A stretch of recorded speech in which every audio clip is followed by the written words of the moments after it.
if you do any of these things to your neighbor's chicken, then you have violated the property rights of your neighbor. Well, it turns out that everyone is God's chicken.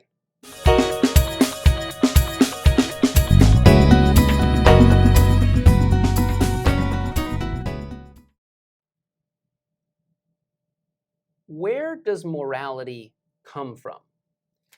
And in this case, I'm talking about objective morality, right? The kind of universal moral rules that may or may not exist, but if they do exist, they apply to everyone everywhere. Where does that kind of objective universal morality come from? Well, here are some answers. When I ask a class of students this kind of a question, sometimes you get an answer like nature. Moral laws, universal moral laws that apply to everyone everywhere. If they exist, they come from nature, or they somehow come from evolution. But then one common answer that's not just common to students when I teach this material, but that might be the most common answer that people alive in the world today would give is that moral laws come from God. That's the sort of view that Locke is advancing in the reading that we read for today. So we're talking about John Locke and a particular argument that he gives in this just short bit, these like 3 paragraphs. Altogether, the 3 paragraphs total 6 sentences that we read for today.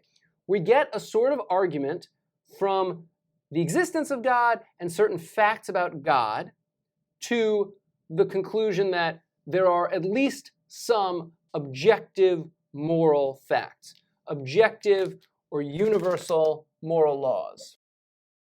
How does this argument go? It goes like this.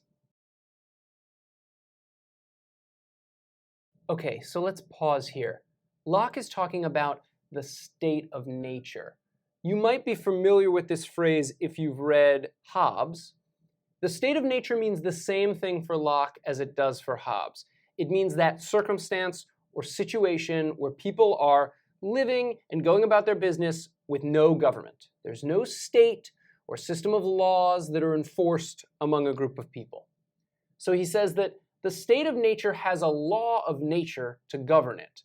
Now, when Locke mentions a law of nature, he actually means something very different from what Hobbes and other folks mean by that phrase. Well, one thing that you might naturally think that that phrase means is just a law that describes how objects act in the world, like the laws of gravity, or one law of gravity. The law of gravity might be a law of nature. That's not what Locke means here. What Locke means here basically are, well, objective moral rules, objective moral laws. That's the law of nature. So he says the state of nature has a law of nature to govern it, which obliges everyone. By that he means that even in the circumstance where there is no government, there are moral rules that apply to everyone everywhere that they must obey. Here's a little sample of what those rules are. So he says, the state of nature has a law of nature to govern it, which obliges everyone. And reason, which is that law, teaches all mankind who will but consult it. Okay, so there's a moral code that applies to everyone who's paying attention, right, and listens to reason. We'll see that there are certain moral rules that apply to everyone everywhere, and they are the following. That being all equal and independent, that because all people are in some sense equal and independent of one another, no one ought to harm another in his life, health, liberty, or possessions. That's 4 things. Okay, so let's real quick go through these and then we'll finish out what Locke says. No one ought to harm another in his life. What does that mean? It means no killing, right? That's harming someone else in their life. Harming another person in their health. Well, that means that's hurting someone. no hurting. Okay? You can't harm another in their liberty. What is it to harm someone in their liberty? That's, well, enslaving them. No enslaving. No making people into slaves. And no harming another in their possessions. What's that? That's stealing. No stealing. Is that how you spell stealing? I had to pause there for a sec. I think so. Okay.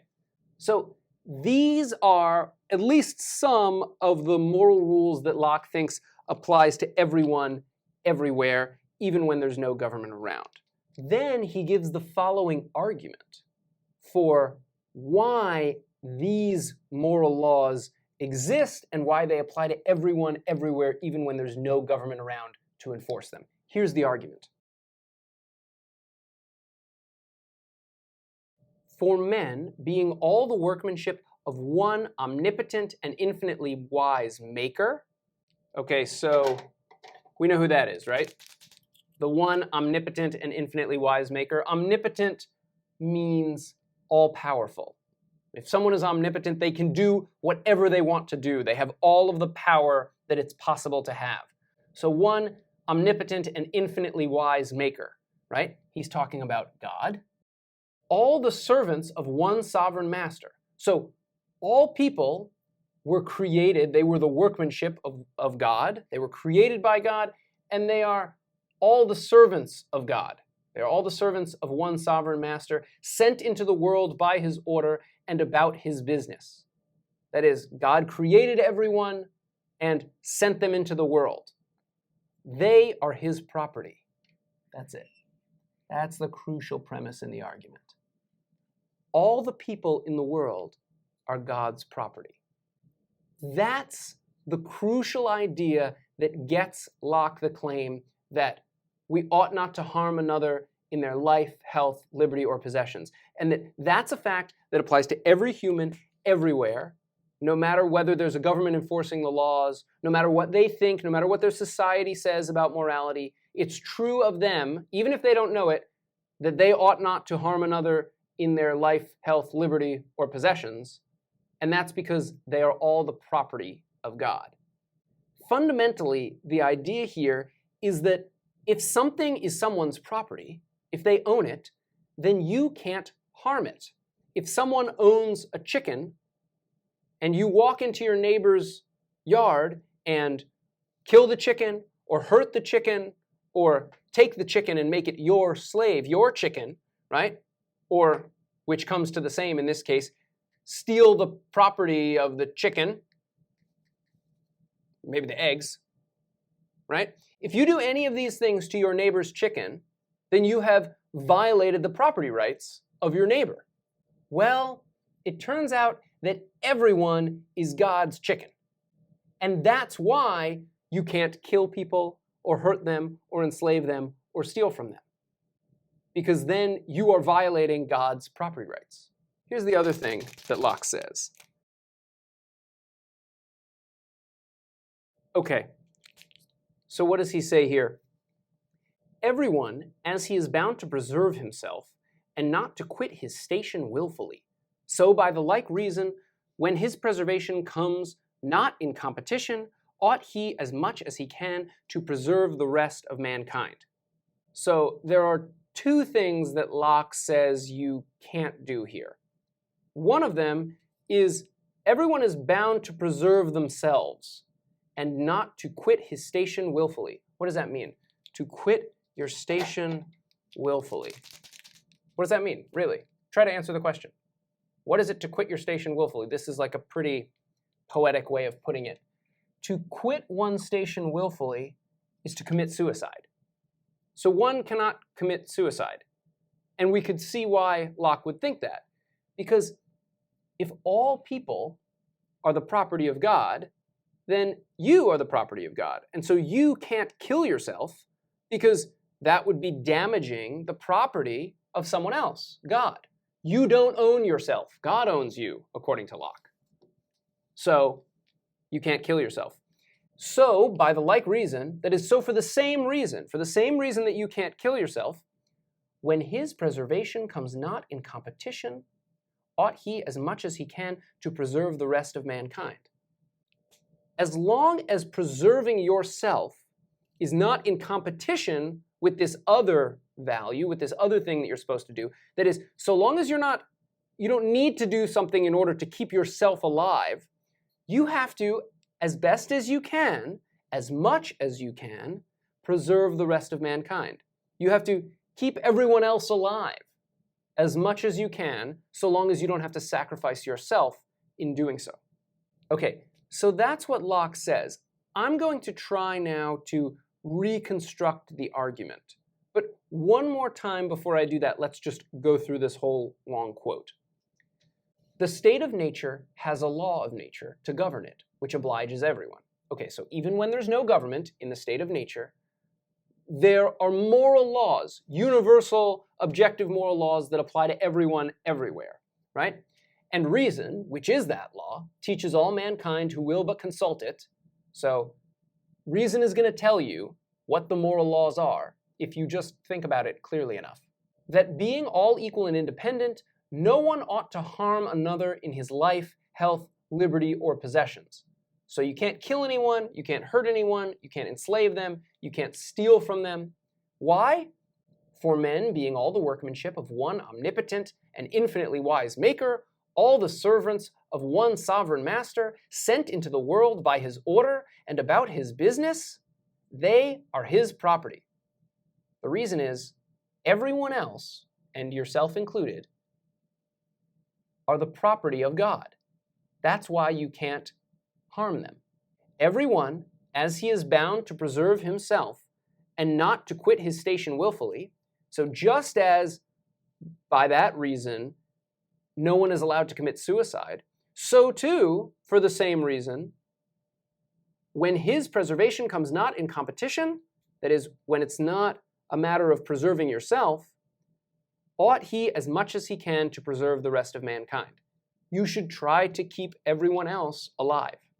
I'm going to give a sort of cleaned up, schematized version of this argument. This is my sort of reconstruction of this argument. I'm going to be filling in some of the gaps for Locke. The argument is going to look like this. This is the first premise of this reconstructed argument, the first step in the argument. God created human beings with raw materials he owned. So God made people, and whatever he used to make people, whether it was dust or a bunch of muscles and tissues lying around, whatever atoms he gathered up to make people out of, they were his in the first place. That's the first step in the argument. Second step. Okay, this is premise 2, or step 2. If X creates Y with raw materials that X already owns, then Y is X's property. This seems pretty plausible. If you build a table and you build it out of wood, and you own the wood and you own the nails that you use to build the table, well then now you own the table. You own the table just like you own the raw materials. You put into it your own labor. You took something that you already owned, which was the wood. You added something else that you owned, which was your labor, your effort, your time. And now you got something new that you also own, which is the table. Okay, that's premise 2. From premise 1 and premise 2, we get a little conclusion, right? Therefore, something. Therefore what? What follows from these two premises? What must be true if 1 and 2 are true? God created human beings with raw materials that he owned. If something creates something else with raw materials that the first thing owned already, then the thing that was created is the property of the creator. So human beings are God's property because God created human beings, and whatever he used to make human beings, that was his stuff to begin with. Okay, then we have a fourth premise that comes into the story, which is something like this. Okay, that's the fourth premise. We must not harm someone else's property. That seems right. It seems plausible at least. If something is someone else's, then you can't harm it. You can't kill it. You can't hurt it. You can't enslave it. You can't steal from it. Okay, fine. And then we get the following conclusion. This conclusion comes from 3, which itself came from 1 and 2, and 4. Put those together and we get what? Therefore, we must not harm human beings. And that includes ourselves, right? Because we're human beings also. So this gets us to where Locke was going, right?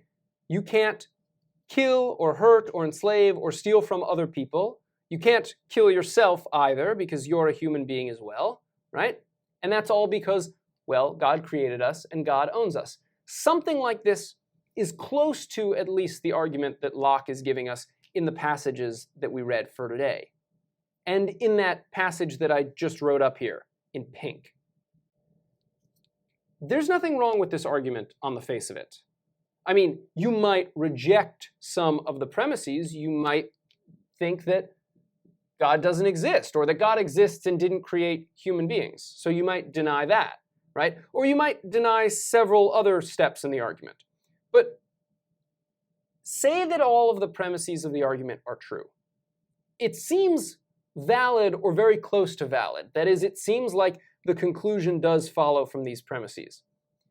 Even if the argument is a perfectly good argument, there's something that you can't use this argument to do.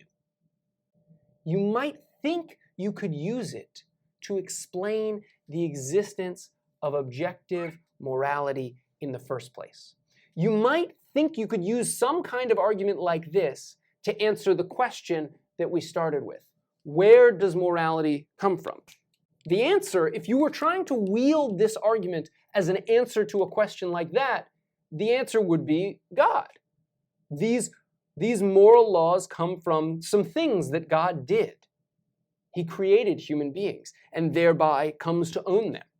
So you get some specific moral laws. This is not a statement of all the moral laws that there might be, right? But it's some of them.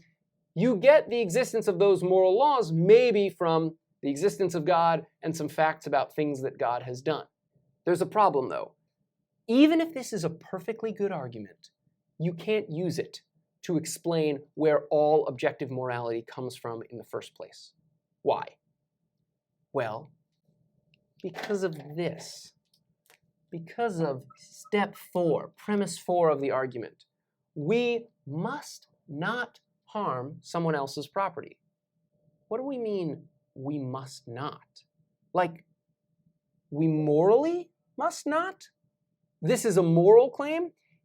Is this itself an objective moral law? Think about it. If it is an objective moral law, then this argument can't explain where objective moral laws come from, because there needed to be at least one of them, namely premise 4, we must not harm someone else's property. There needed to be at least one of them in order for this argument to work. So this argument can't explain where all objective moral laws come from if premise 4 is an objective moral law that needs to be assumed by the argument itself. Or, well, if this is not an objective moral law, if we say, no, this is not an objective moral law, then the must not in the conclusion, which is the same must not from premise 4, right, just applied to one case of someone's property, is not going to be, well, an objective moral demand. And so we're not going to get an objective moral law out if we don't put one in. Okay, so it seems like you just can't use an argument like this to explain where objective universal morality comes from in the first place. You can't use an argument like this to answer that kind of question, even if the argument by itself is perfectly fine and it might get you a true conclusion. Maybe. Okay, but notice that this is a rather specific moral claim that we get at the end here, right? We must not harm human beings. That's not the only kind of thing that we sometimes think of as morally obligatory, right? There are other things that some people, at least some of the time, talk about as morally required. We might think, for instance, that we're not supposed to harm not just human beings, but other living creatures. Or maybe we're not supposed to harm the environment, part of which, of course, is not living at all. Or maybe there are moral rules about what you're supposed to do all by yourself when you're alone and naked. That's the sort of stuff that people sometimes talk about under the heading of, well, the one true objective morality. So even if this were going to work, this kind of argument, it's only going to get us a certain subclass of objective morality, or what we might have thought was objective morality. There's a way to produce an argument like this, an argument in this spirit that's going to be much more general. It's going to get us all sorts of different moral demands, not just about how we relate to other people, but about potentially all sorts of stuff. This is going to be an argument, I'm producing this argument, I'm making this up right now, right? It's similar to arguments that other people have made, but I'm making this argument up right now. It's going to be in the spirit of Locke's argument, but it's going to be much more general in its applicability. Here's a Lockean-inspired argument. 1. Okay, first step in the argument, God created us, knows what is best for us, and wants what is best for us. Okay, if you're Locke, then you probably accept a claim something like this, right? Go find a priest or a religious leader of any kind and ask them, did God create us? Does God know what's best for us? And does God want what's best for us? They will probably say yes. Okay, so whether or not you accept this, this is the kind of thing that lots of people do accept. Okay, premise 2. If X created Y, knows what is best for Y, and wants what is best for Y, then Y should obey all of X's commands. It's not crazy. That might be right. It sort of takes some inspiration from the property argument that Locke was already giving, but it sort of skips over the notion of property altogether, and it just says that if something makes you and knows what's best for you and wants what's best for you and tells you to do something, then you should do it. Can you tell where this is going? Therefore, we should obey all of God's commands. Okay, that's the end of the argument. Now, we don't know what God's commands are, or there's some controversy about what they are, even among those who think that God exists and issued commands, right? But whatever those commands are, they could be about all sorts of stuff. They don't just have to be about how to treat other people. They could be about how to treat animals or the environment or what to do when you're alone, right? They could be about all that sort of stuff. So this argument, maybe it's valid, maybe it's sound, right? Maybe both of the premises are true also, right? And maybe the conclusion, therefore, is true, that we should obey all of God's commands. It might be a perfectly good argument, but it has the same sort of problem that Locke's argument had, which is it sneaks in a normative moral premise. One of the claims along the way assumes the existence of some kind of objective moral law or objective moral rules. And it only gets to this conclusion that we have to obey all of God's commands because it presupposes that there's something we already have to do. Do you see where it is? This. Look at this. What the hell is this? There was a should in there. If X created Y, knows what is best for Y, and wants what is best for Y, then Y should do something. Y should obey all of X's commands.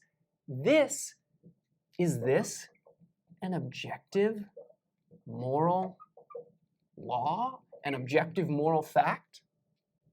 If it is, then an argument like this can't explain where morality comes from. If it isn't, well, then an argument like this can't explain where objective morality comes from because the should in the conclusion isn't a should of objective morality.